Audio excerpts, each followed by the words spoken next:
Okay.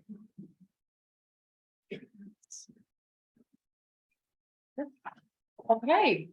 Good afternoon, everyone. Welcome to November's speaker series. Very happy to see you all joining us here today. For those who have not attended in the past, the Dirigo Lab Speaker Series is a monthly event where founders and leaders share advice on how they overcame challenges, capitalize on their target market, and develop their product, providing you with actionable insight for your own products and processes. For more information, you can find us on Facebook or online at centralmaine.org or dirigolabs.org under our Speaker Series tab. I'd like to thank our sponsors for this evening's conversation. This free event is presented by Dirigo Labs and is sponsored by CGI, Valley Beverage, Thomas College's Harold Alfond Institute for Business Innovation, and Brooks Co-working and Innovation Space.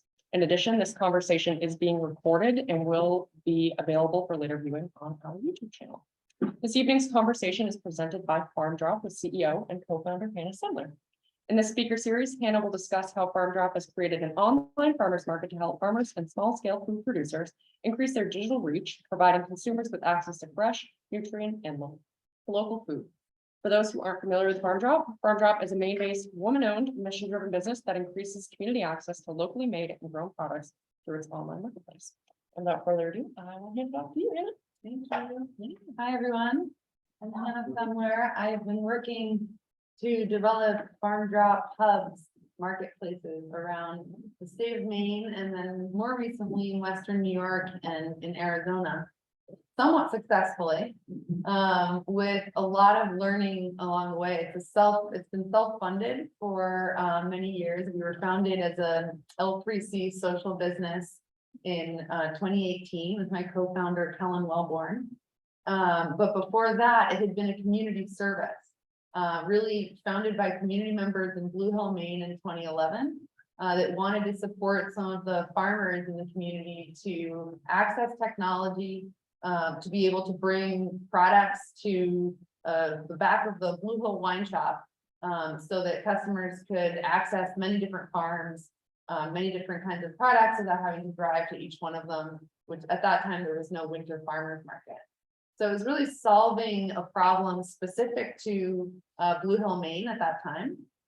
And fast forward 10 years, almost 11, we are now solving similar problems, connectivity issues at the local level, farm to table, technology access, and also food security and food access with our nonprofit partners in each one of the communities. But our approach is to think of FarmDrop as a network of market hubs, and each market hub is addressing both the immediate needs of the community and the community food system. And we define community food systems by the different food businesses, farmers, makers, entrepreneurs that need access to markets, that need access to direct to consumer sales channels. And all of the implications of, getting food to all people. And so those two sort of guiding mission of being able to support farm viability, small business viability in communities, and also addressing the sort of social impact, food security, and community food security goals are what guide FarmDrop every day. So we're built as a network of hubs, and each one of those hubs has a local manager that is supporting the design of what problems are we trying to solve with the Blue Hill FarmDrop versus the Linwood Western New York FarmDrop. And one more thing I'll say is we're also operating as a network because farmers can sell on more than one hub with the same online FarmDrop inventory. And so the idea is that we can expand markets much further than, let's say, adding another farmer's market to your very busy week. If we can create shared logistics systems that can help farmers and makers and food producers in our communities reach other markets outside of their immediate network. And so we're networking also as the sales channels for farmers. And also eventually going to be able to bring knowledge from different communities about what's working and what's not working, data of what's selling and what's not selling, and strategies around social innovation to be able to bring sort of more food with dignity to more people. as we try to address sort of the bigger need of how to feed, in this case, Maine. So focusing on Maine, I wanted to show part of our effort, having a digital tool to just sell product is not enough. We need to storytell, and we need to bring the stories of who's actually making our food closer to the folks that are eating that food. And so one of the efforts that we recently launched is called FarmDrop Stories. There's a Vimeo channel called FarmDrop Stories where you can go. We're soon going to be turning it into more of a YouTube channel because it has more accessibility. But we have about 5 videos now up, and 2 that are documenting farms in Maine. The other 3, because our filmmaker is actually Tucson based, are out of Tucson. But it sort of speaks to the need of really bringing more marketing tools to farms, where it's not just about putting their inventory online on the shared marketplace, but truly bringing different storytelling tools to them, and then offering them the platform to be able to reach more people through the storytelling. So here's one of our stories: Outland Farm, based out of Pittsfield, Maine, selling on the Central Maine FarmDrop, as well as other farm drops around the state.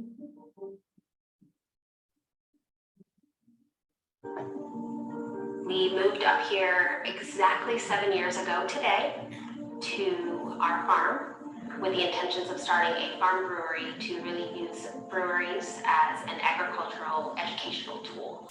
And with that came our beautiful farm and lack of access to pastured proteins that I was accustomed to buying. And with the experience that I had, I decided to dive right in and grow it for my family and my community and now for the state. You have to be a master of all while you are a master of none at the same time. To be a farmer at this day and age, not only do you have to know how to raise your animals or your crops or your everything, but as a small business owner, you are also your marketer, you are your salesperson, you are your tech team, you are your mechanic, all of those things.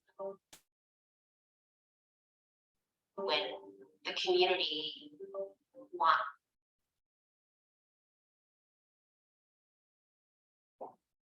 to use something that I have to share a special moment, whether it's my product at their wedding dinner, their wedding on my farm, or pictures on my farm, things where they have actively chosen to utilize my product or my location for an important part of their life. That means a lot.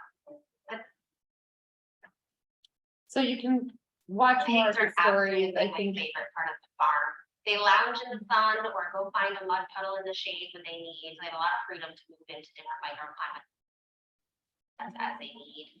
We have about 4 to 5 acres that's separated out into some special areas. So You know, I could watch these pigs all day, the way she, scratches their belly and loves them. And it's just such an important message to be sending to an alternative food system, to, all of the stories that you hear in terms of what other potential treatments of animals and of land and just sort of everything that happens in our larger food system. I think it's really powerful to really bring the stories of all of the work that our fellow Mainers are putting in to build a different kind of food system. And so, of course, for the last 4 years, my goal has been to, just with this one tool, FarmDrop, try to make it easier for farmers, for food producers in Maine in particular, to tell their stories and to access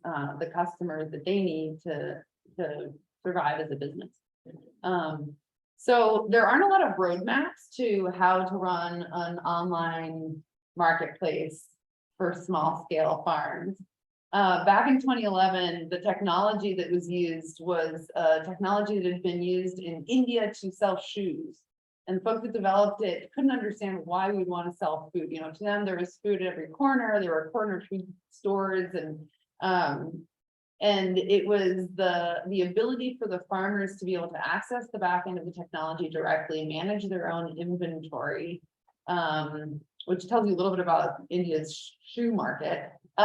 If there are all these different vendors, they could upload their product, upload their inventory, set their prices, and that ability for the farmers themselves, at that time, there were about 10 farmers in Blue Hill, to be the ones that were managing and not having to, commit to the kind of structures that are, the farmer's market where you have to show up with like a full stand, or the wholesale market where, you're sort of liable if something happens and you have to deliver that product. But to have a flexible marketing and sales tool where you could put up whatever inventory you needed to sell, while also understanding the collaborative nature of a shared marketplace and a shared marketing tool, which is, what you do on your store affects the attractiveness to customers overall. In other words, if you're only putting 3 products on and customers are really looking for that seasonal food,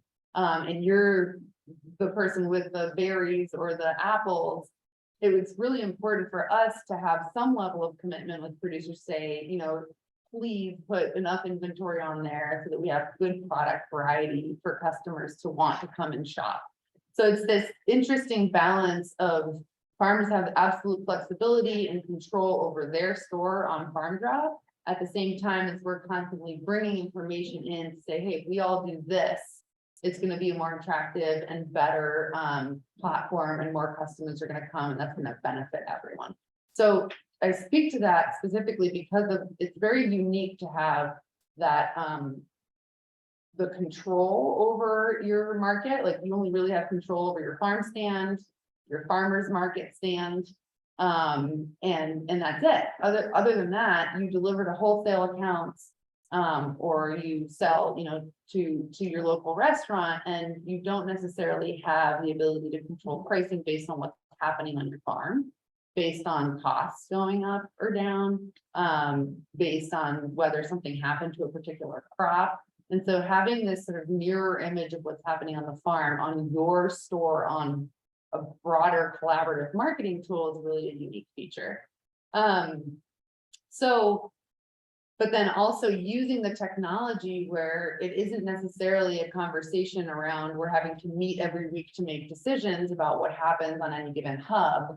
There's this sort of set structure, there's this sort of individualism built into it. Everybody manages their store, and as long as everything's showing up correctly, everything, the marketplace experience is positive.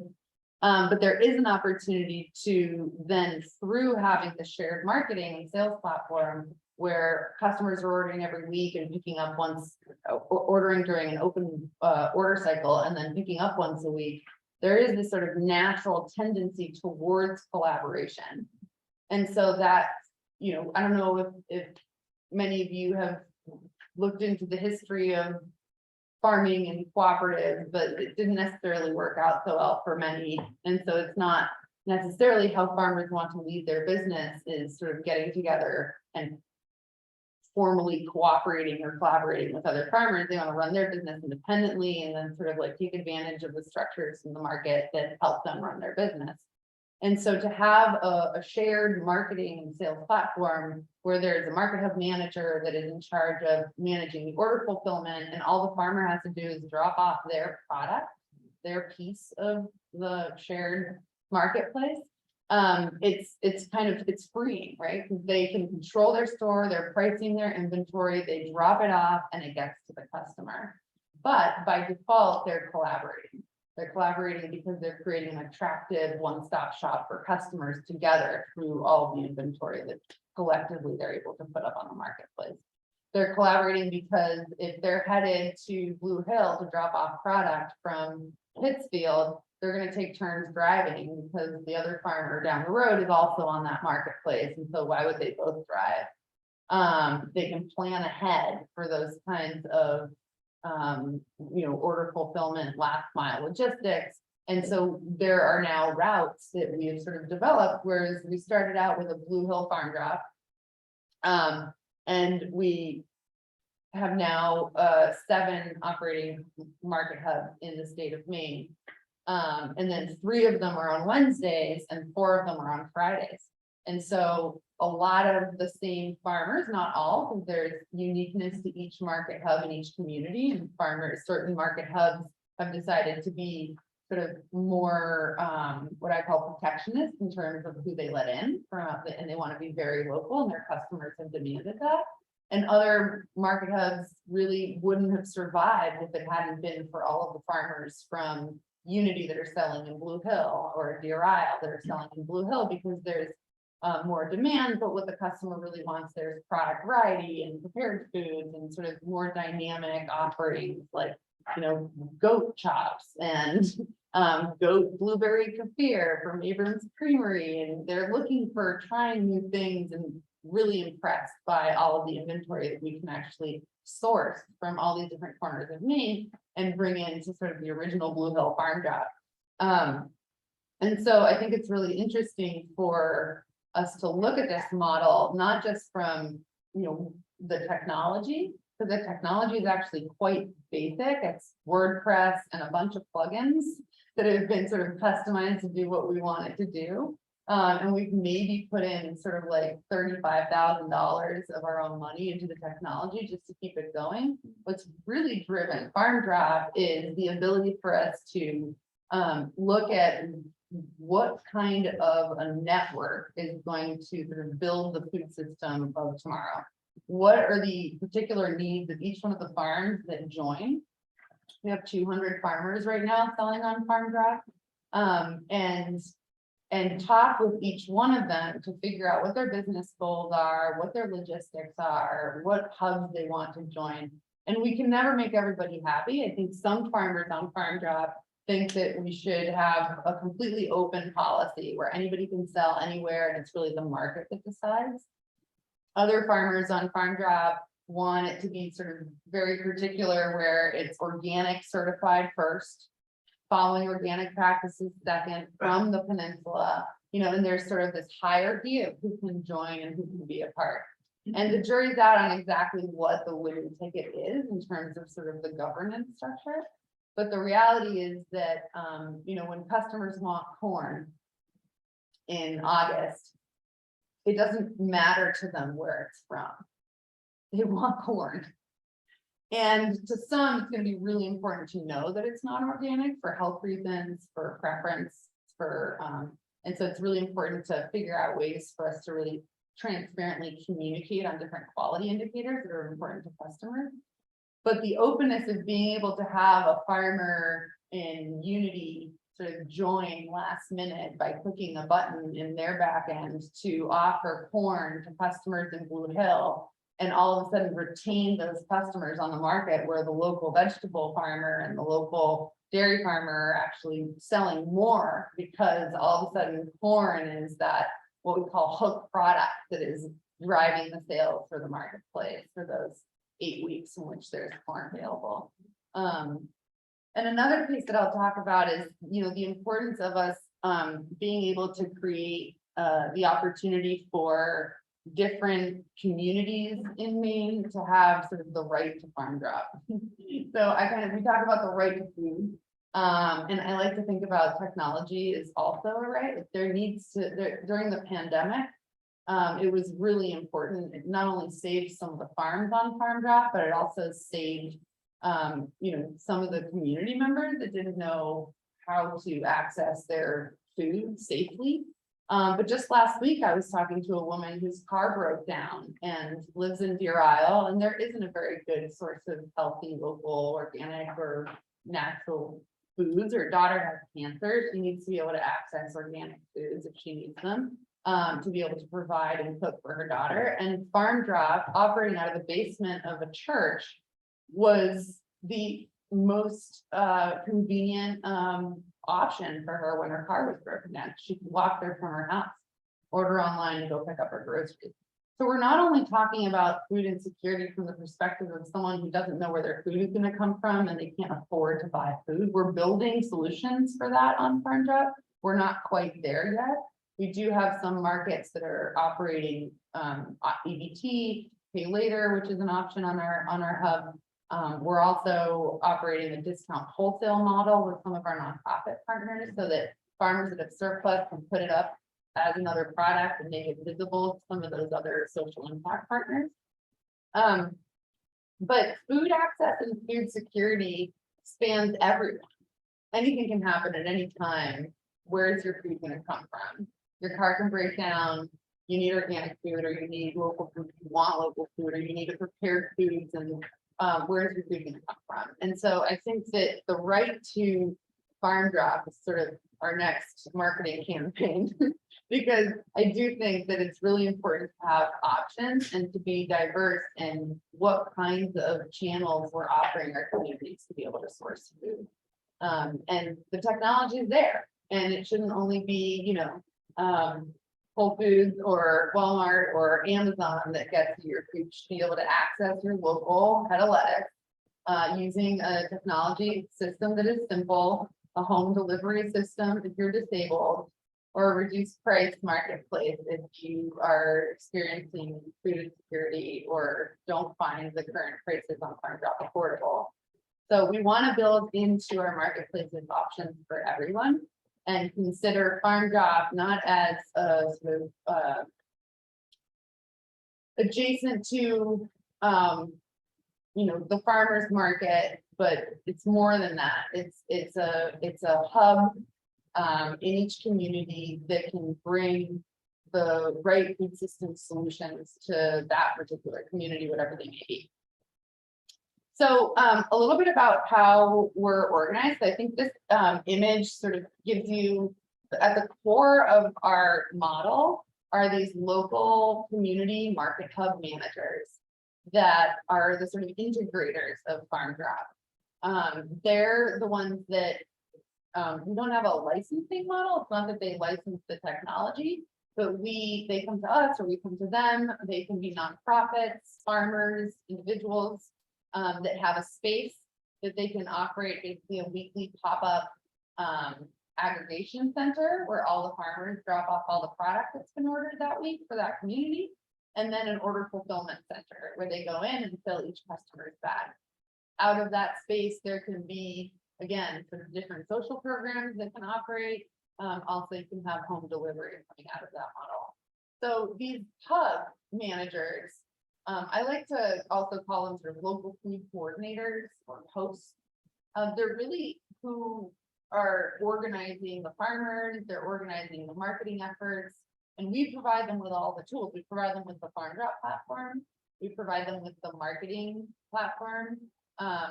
We sort of have a training set that we offer, and we offer sort of unlimited hours of support in terms of figuring out how to launch a marketplace, how to work with farmers, how to address who can join and who can't join. So it's a pretty consistent sort of collaboration with each one of our market hubs, which speaks to our experience in the past year of trying to scale. Because we're not a technology company strictly, because we're doing a lot of economic development work, we're training farmers on how to use technology, we're training nonprofits and community members on how to run the marketplace. It's really it's a community and economic development, community building and economic development job. And so unfortunately, the $4.50 that customers pay at checkout is barely enough to pay someone to do sort of the full job of what it takes to truly launch a market. And so we're right there with them, providing resources. Our marketing team works with them. I work with them in terms of making sure we design the right product variety so that there's enough diversity of products and farmers on the market so that it's attractive to customers.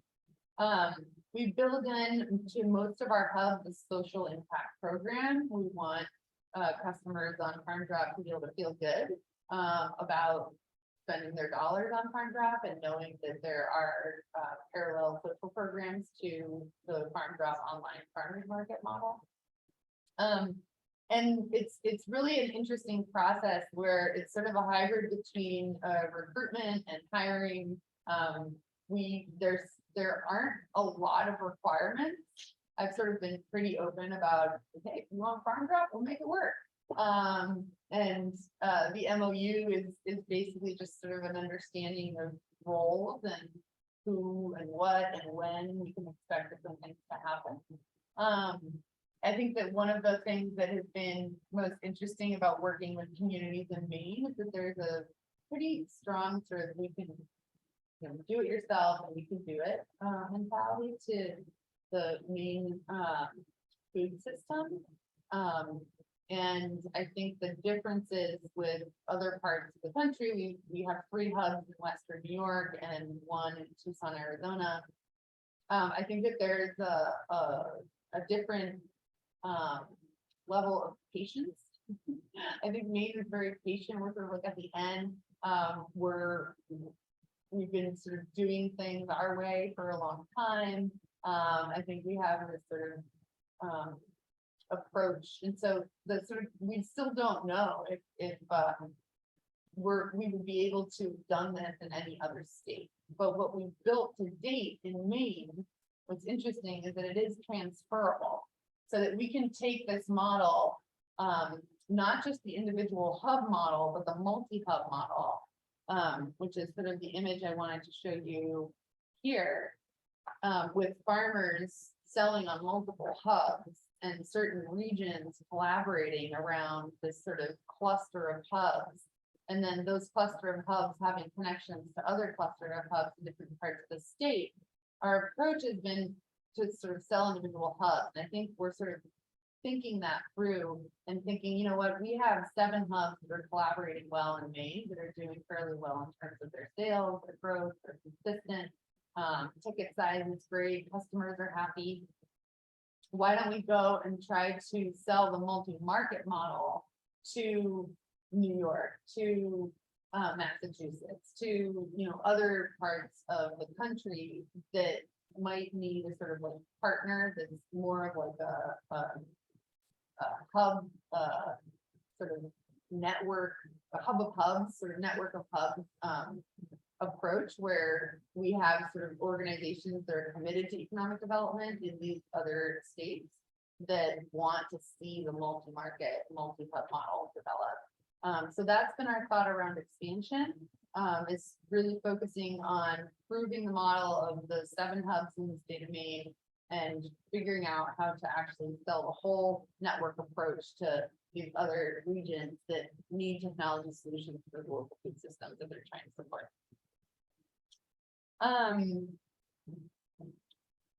I think that's where I'll leave it in terms of sort of where we've been and where we're headed. And see if there are any questions that we can start off with. If that feels like a good place. I'm happy to show you the technology, and I have it pulled up here, the marketplace.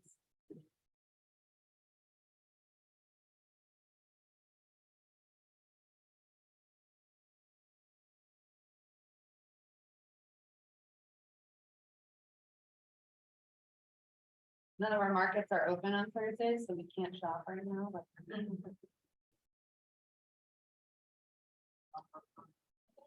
This is one of the questions also we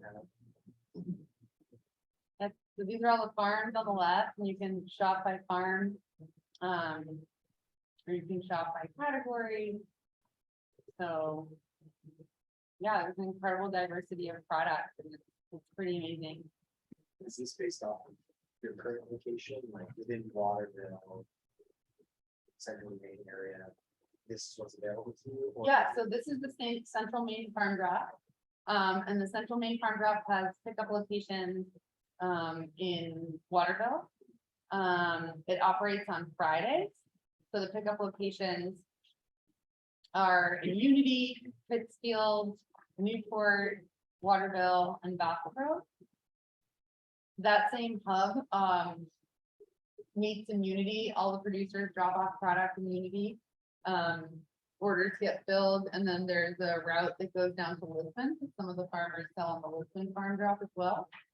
And then some of the Lisbon FarmDrop and some of the Central Maine FarmDrop farmers sell on the Cape Elizabeth FarmDrop, which is a new thing. Last week they opened up to other farms. They've just been a 1 farm Cape Elizabeth FarmDrop with Jordan's Farm Products, which sources from 30 other farms. So it was just sort of like an online farm stand model versus a multi-vendor market.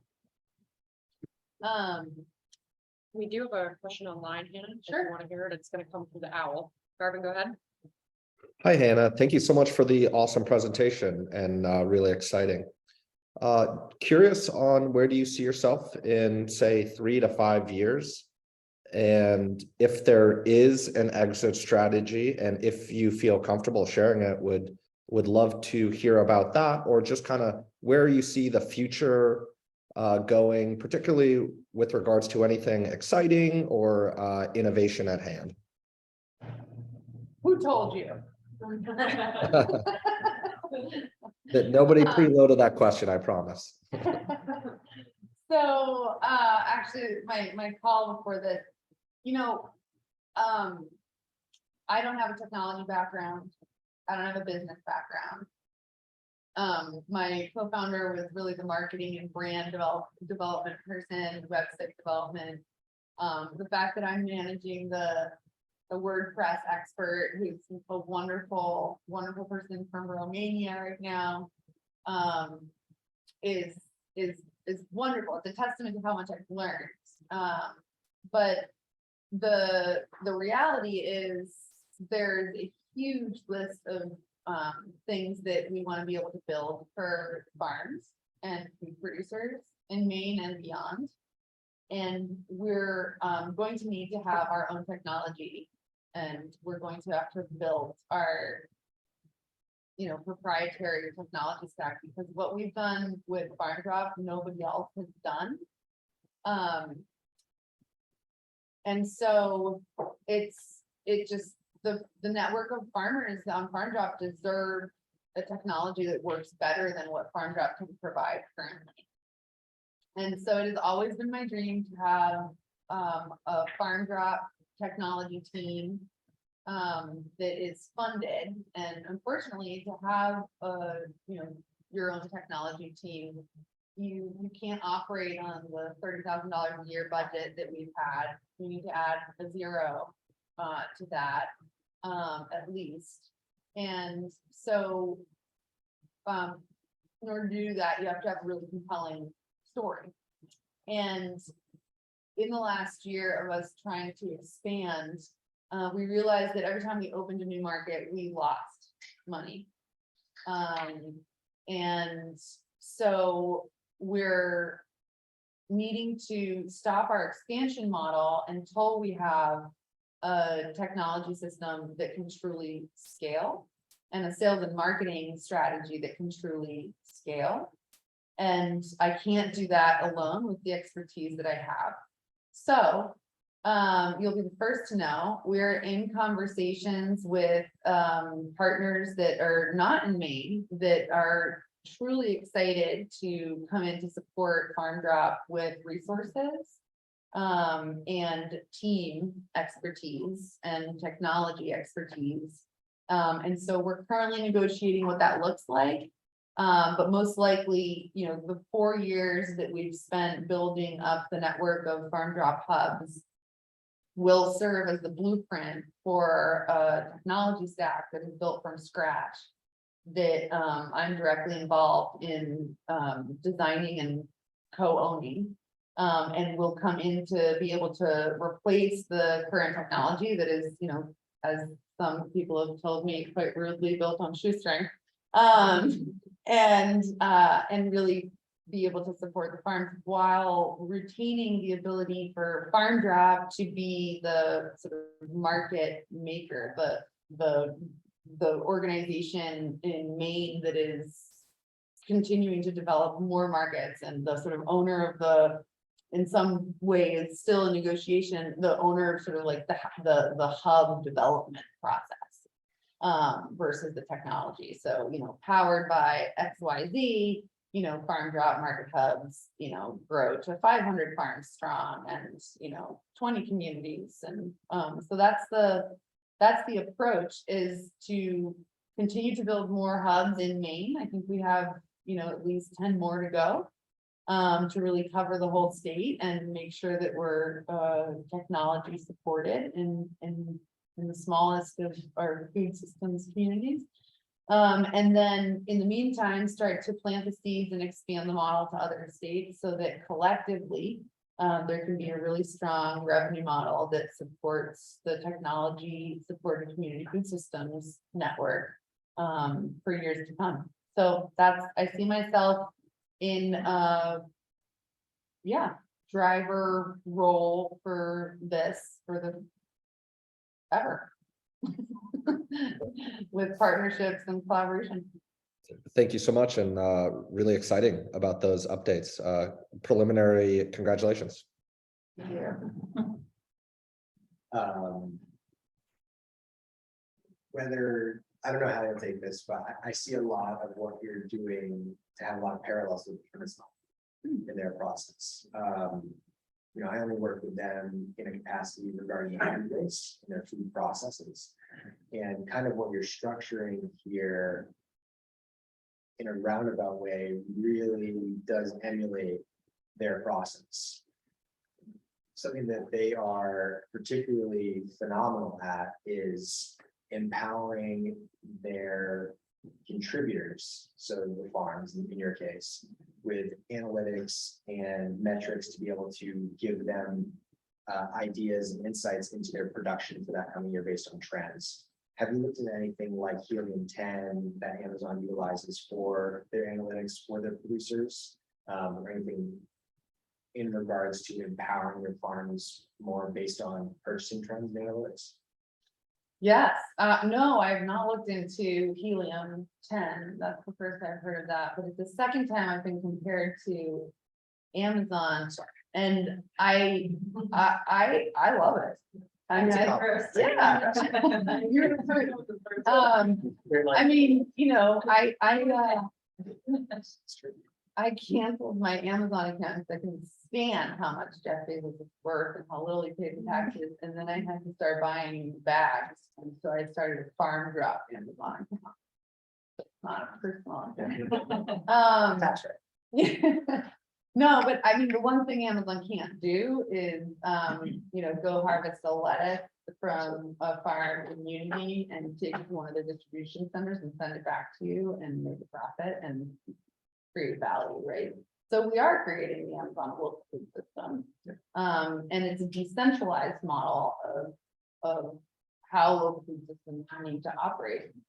In that we're not going to recreate a digital version of the sort of warehouse model of food system. It leads to waste.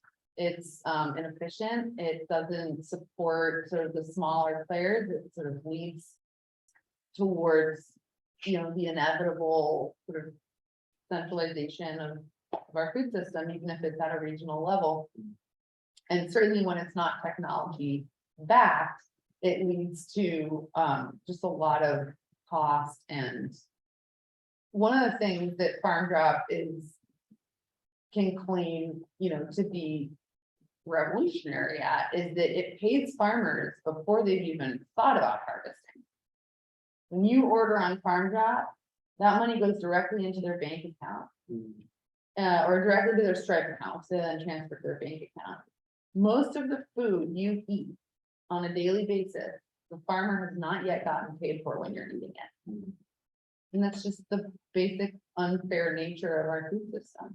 So FarmDrop is super committed to this concept of community supported agriculture on a weekly basis through our online system, where farmers have been paid by the time they go and harvest, collect, or make, which also gives them the ability to harvest to order, make to order, and adjust their overhead based on, you know, what they need to produce or what they've already sold on FarmDrop. And so I think it's important to note that things aren't just sitting in a warehouse for order fulfillment, right? We're talking about really fresh food harvested that morning, arriving to you and lasting for 2 weeks if it's, you know, hardy greens, or being the most nutritious you can possibly get, because it's certainly not tired food. It's being shipped from across the country and put into a box. So I think we couldn't be more different from Amazon at the same time as what we're doing is we're democratizing access to technology to support what we believe to be the most important part of our food system, which is the local knowledge of how to produce food in very diverse settings across a very sort of really concentrated area, but, if we don't have the farmers that are currently in our community that know how to grow, then we will become dependent on Amazon shipping us our food. And that just sounds sad. I have a question for you, Nina. Can you talk a little bit about the technology from the aspect of the farmer? How hard is it for them to do the, what's the process for them to put their goods online? I think that's really cool. Yeah, so. Was that me or was that, oh, here we go. So I can show you, do you want me to actually show you, or do you want me to talk about it? I mean, really, I think maybe, when I think of a typical farmer in Farmington, Maine, I wonder if there's, if there's a barrier to technology adoption. Hmm. So I just want to know, have you made this really easy for them? Maybe I'm way off and they're very yeah, efficient in this area. no, I mean, the only, the only barrier that I've ever found in the 4 years of developing FarmDrop in terms of accessing the technology was a farmer that didn't have a cell phone, so couldn't do the two-step verification process to create a Stripe account, right? So like, it wasn't even our system, it was sort of like the payment processing system that we use. It's like, you need a cell phone. It's like, I don't have one. And so we lent her ours. But in terms of the technology, there are no barriers. It's very easy to use in terms of navigating it. It's clunky, and that there are a lot of things that farmers would love to have it be a lot easier and quicker. But from a standpoint of like, I don't understand what I'm doing, that's not so much the barrier. It's more of, I don't have time to do this. I have to go into each product and manage the inventory versus a quick like view where I just manage the numbers. It's like little things like that that add up that make it so that we would have just a better user interface experience with better technology. But I don't think it affects our adoption rate. I was gonna ask the same question, because with Against the Grain,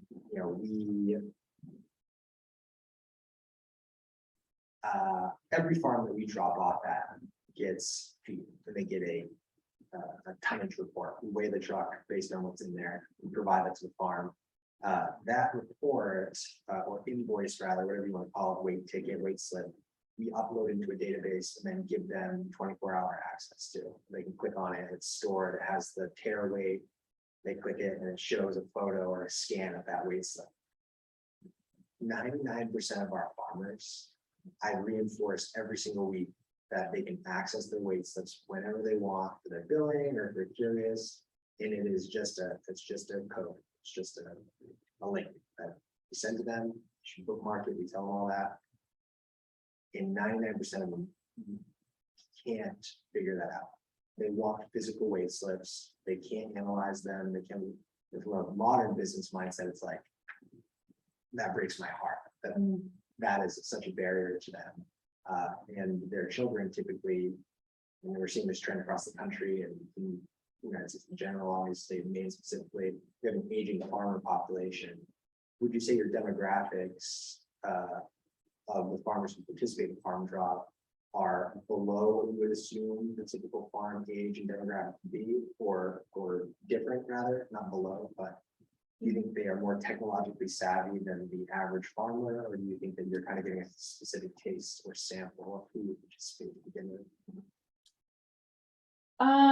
I think there may be some farms that have younger generations helping them at first to get started, or just encouraging them to get started. But I think generally speaking, I would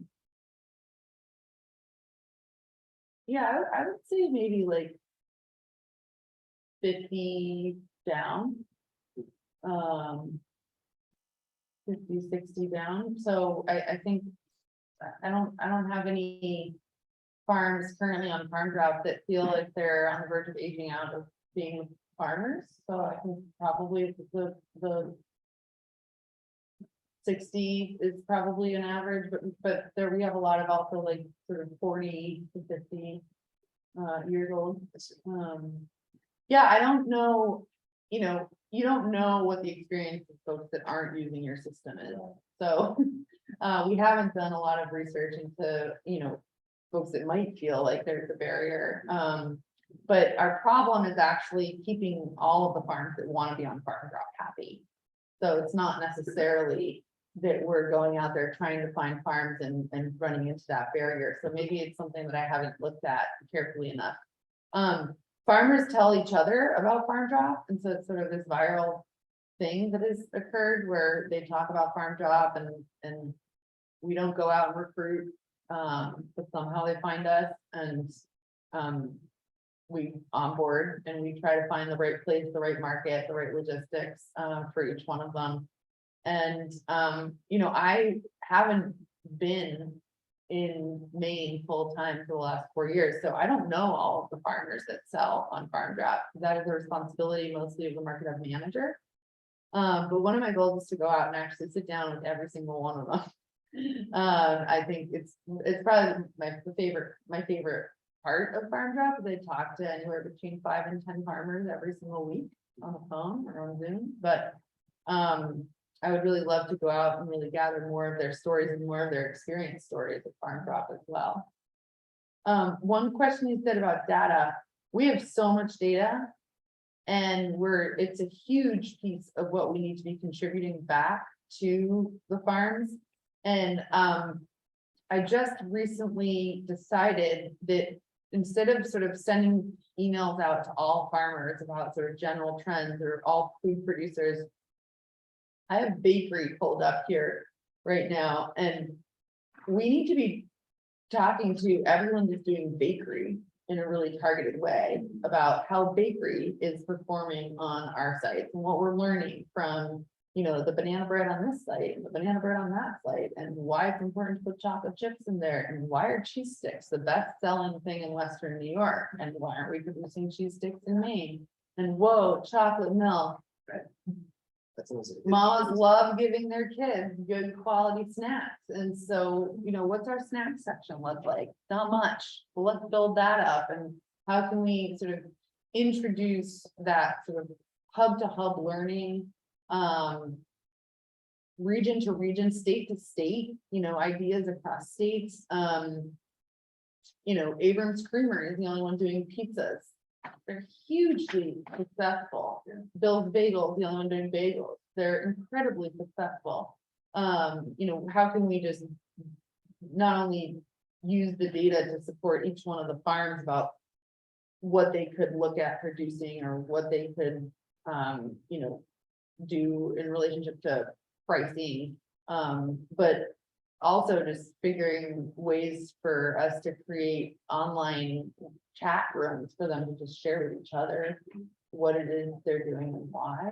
I think that peer-to-peer approach is really important, something that if they're on this digital tool already, there should be, not a place to just add your products and check your reports. There should be a place to strike up a conversation with, a bakery in Western New York that's doing cool things, or so. Yeah, that speaks to just like the potential of this and why it's important to partner with a team that can really see the vision, that's passionate about this work as much as I am. And together, I think we can build a stronger story for the kind of investment, grants, and community support that we need to make sure that we're not, wasting precious time with supporting a food system that has a lot of needs, both from the farm viability perspective and the food access perspective. Another question for you online. Go ahead, Garvin. Great, thank you. Was curious and really enjoyed your perspectives on solving for complex logistics and supply chain issues and the ability to increase the velocity and pace of those supply chains. Given that, curious about what your perspective is in and around traceability? And do you see any branding or marketing opportunities with regards to traceability, similar to what we've seen in the seafood industry or the blue economy? Yes, I do. I mean, I think that there's two things. One is the traceability of production methods. I think that one thing that we can do better at is making sure that customers know at a glance exactly how their food was produced, so that they can make a choice and make the value sort of comparison to be able to understand sort of like the kind of food system they're supporting. And then I also think that there is a need for a technology that goes sort of a little bit beyond FarmDrop scope, which is inventory management. Inventory management technologies that also come with the traceability capabilities that you're talking about. So I think we're talking about, you know, managing virtual data is not the same as managing physical assets. And I think the disconnect between virtual data and marketing platforms and what is actually in the field or in the warehouse or in the storage room, and what time frame that product needs to get out to the customer by, and mechanisms for having the sort of reorder be really easy because there's a scannable you know, sticker on the product that makes it really easy to not only trace but also reorder and keep virtual and physical inventory in sync. I think all of that is coming. And I think it's something that we will plug into as soon as it's ready, but it's not quite ready in the way that we need it to be, but it's, I know, being built. So that's exciting. Great. Thank you so much.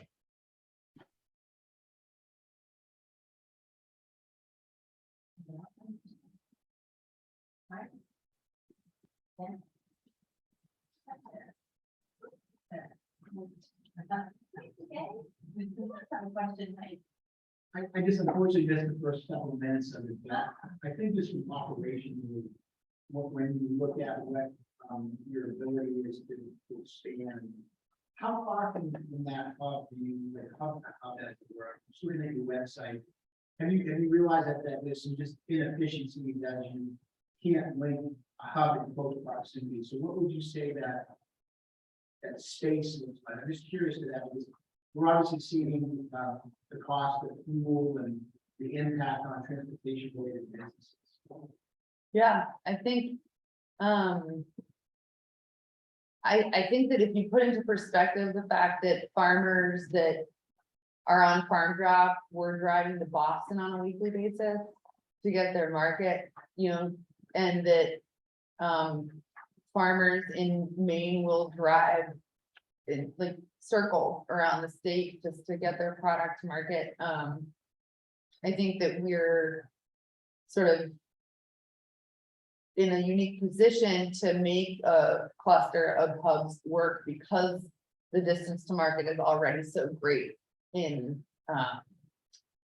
Maine. I think that it's important to make sure, you know, I think what's unique about Maine is the density of farms, though, is also very great. And it's something that if I go to Western New York or Arizona, it hits me. I'm just, oh, there are so many farms in Maine. And yes, they have to all figure out sort of the distance to market, because we're sort of, well, we don't have a lot of people in the state, in comparison to other states. But the per capita farm, like number of farms, is, I think, very high in comparison to other states. And so I'm finding that the distance to market is more of a problem in Western New York and Arizona than it is in Maine. So there's I think about an hour and a half between Unity and Central and Blue Hill. And what we have is one larger van transporting all of the product from Unity Farms that sell on the Blue Hill hub to Blue Hill for, $50, split proportionally based on sales that week. And we have a similar arrangement going for, Central Maine to Lisbon, which is about an hour. And I think the important thing is, as long as there are enough sales for farmers to feel like it's worth it to pay the additional logistics fee that a fellow farmer might be charging to be the route driver, then it's okay. And they calculate it as part of like a percentage of their overall, right? So they've got a 10% fee that goes to FarmDrop, and they've got this logistics fee, and their sales need to be sort of in the range of, $300 a week or $500 a week, really depends on their business model.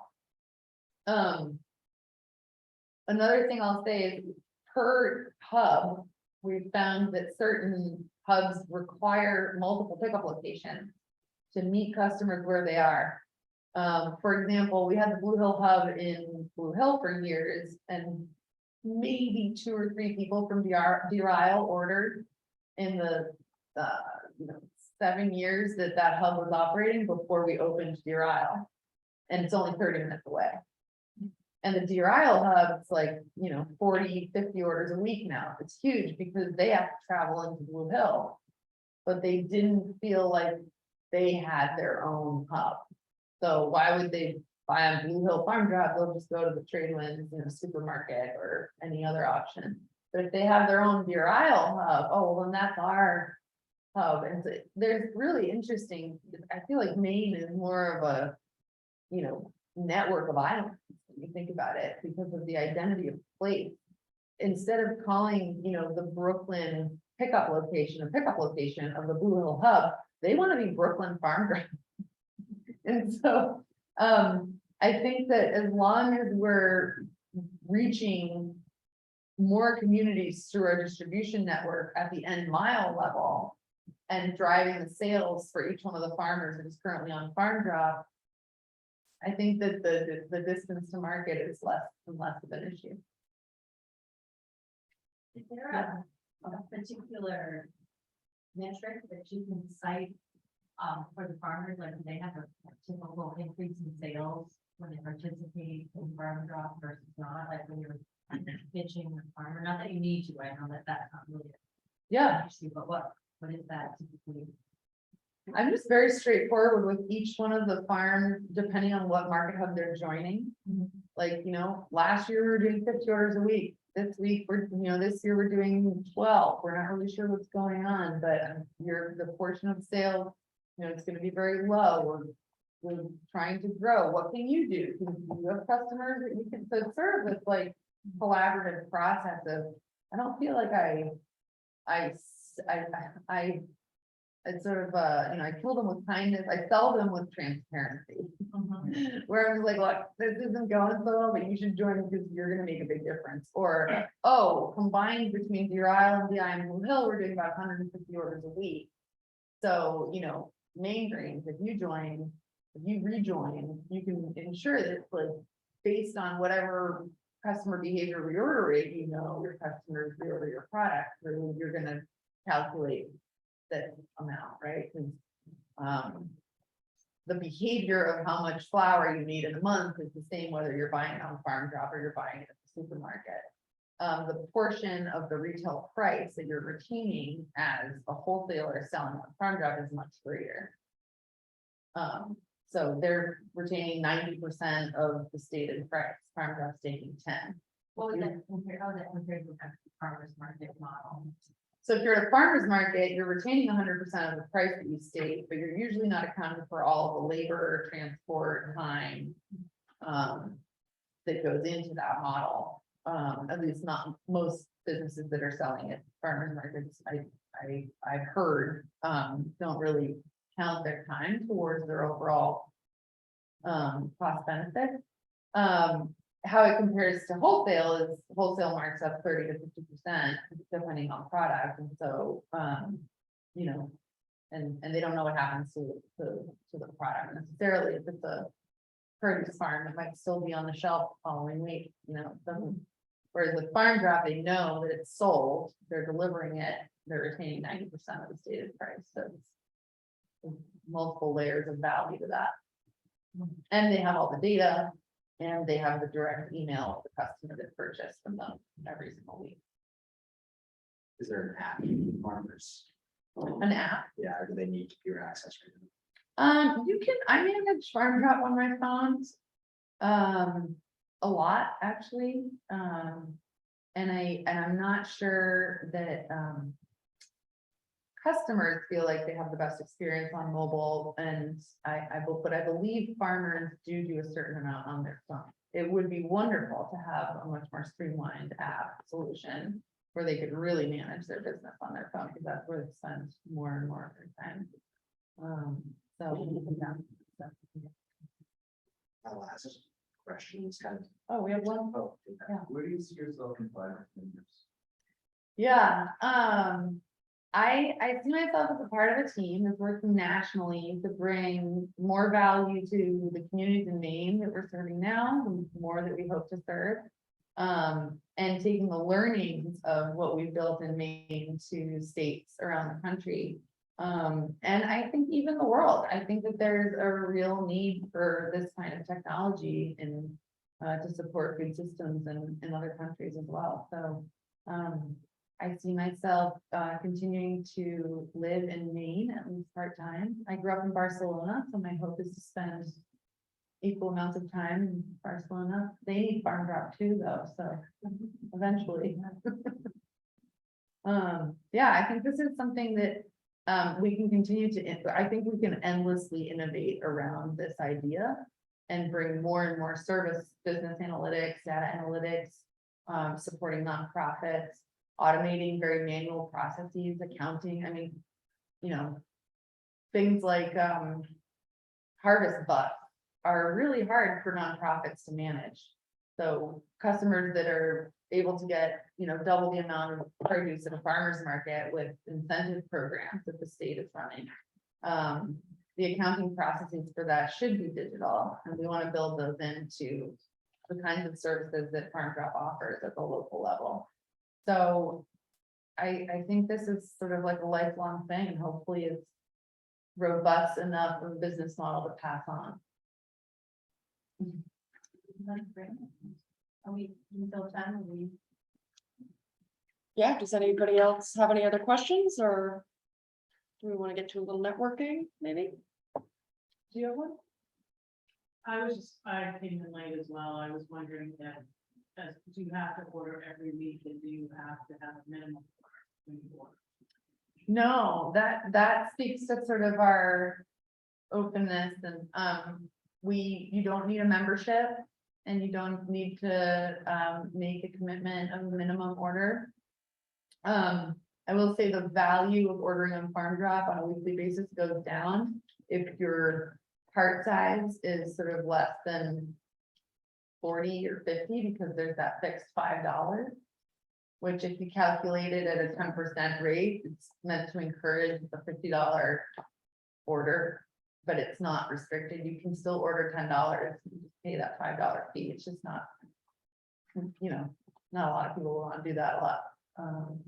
And we do incentivize those small sort of returning customers by acknowledging them and giving them free pickups once in a while, so that they're not getting hammered with the fees with such small orders. But the reality is, every time you have to manage a customer order, whether it's one product or 20, it's a job for that market manager.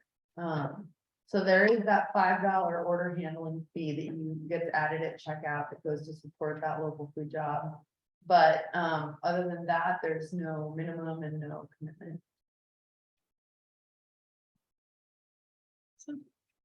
Okay, well, thank you so much, Hannah, for your insightful presentation, and to our audience for joining us this evening.